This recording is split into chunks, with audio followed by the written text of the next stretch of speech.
Miarakantsika rehetra amin'ny anaran'i Jesosy ilay tompon'izao rehetra izao. Mivavaha aloha vao miresaka aminy. Izay indray havana ny lohatenin'ity vidéo manaraka ity. Misy fotoana tsika mieritreritra hoe mandeha ho azy io fiainana io. Fa Jesosy aloha dia efa niteny fa tsy mety raha tsy mivavaka mandrakariva ka tsy reraka.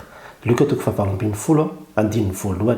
Misy fotoana ianao tena mahatsiaro mihitsy hoe sahirana iresaka na iteny satria ohatra hoe iresaka ianao zany amin'ny zanakao misy zavatra tena tsy nentina ataony dia matahotra ianao sao dia hoe ho tezitra aminao izy. Na koa ianao iresaka amin'ny vadinao fa misy zavatra tena hoe nampalahelo anao dia ho resahanao dia matahotra ianao no mety ho fihetsiny satria indraindray manko misy olona tonga dia masika be. Ohatra ny fiarahamonina eny zany zao dia iresaka amin'ilay olona ianao fantatro mihitsy hoe sahirana be ianao mieritreritra hoe andeha iresaka amin'ny olona io. Tsy ohatra hoe miresaka amin'ny olona rehetrarehetra izay mahazatra.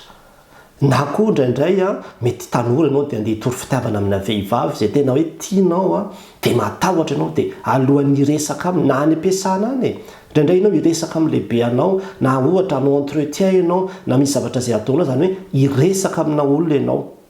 Ka ao anatin'izany tsapanao mihitsy hoe mety ho sarotra be mihitsy io resaka izay atao io. Eo anatrehan'izany dia izay ny torohevitra mbara aminao mivavaha. Mivavaha mialohan'ny resahana amin'ny olona io. Indraindray manko mety misy zavatra ohatra hoe natezitra anao nataon'ny olona anankiray dia tsy maintsy ho teneninao ilay izy. Na koa anao andeha hifona amina olona anankiray ifamela aminy sy ny toy izany dia tena sarotra. Dia radinitsika indraindray fa nivavaka ny ravana ka manova zavatra ny fon'olombelona tsy vitanao manova azy fa Andriamanitra no mahavita azy. Ary raha jerevantsika ny tenin'Andriamanitra ny amin'ny Isaia 5:2 dia izao ny teny nambara manao hoe androso eo anoloanao aho ary andravina ny mikitontaona sy hanorotoro ny varavarana varahana ary hanapatapaka ny hidi-vy. Zay ilay Andriamanitra zay mandeha eo anoloantsika izy dia efa manamboatra ny lalantsika izy. Misy vy ao izay izy mahatapatapaka azy. Misy vavahady be ao izay izy mahatorotoro azy. Misy zavatra mikitontaona ao izay izy mahavita manajary azy.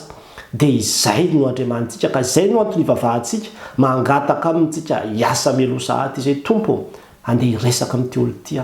Fantatrao fa fantatrao ny toepony, fantatrao ny fahasiahany, fantatrao ny hatezerany, fantatrao ny famafisam-pony sy ny toy izany fa anio tompo mialo hava ianao. Aoka ianao ny hatanteraka ny teninao tokoa fa mandravina mikitontaona ianao manorotoro ny varavarana sy manapatapaka ny gadra sy ny toy izany. Dia ho hitanao fahasehoany izany ary tena hoe ho tanterahany izany satria izay mialoka amin'i Jehovah dia handroso hery izy. Ary amin'izay fotoana izay tsika dia tsy mandeha amin'ny herin'ny tenantsika fa tena mandeha amin'ny herin'Andriamanitra izay mandeha eo anoloantsika. Dia izay torohevitra fohy izay aza adino mihitsy ry havana.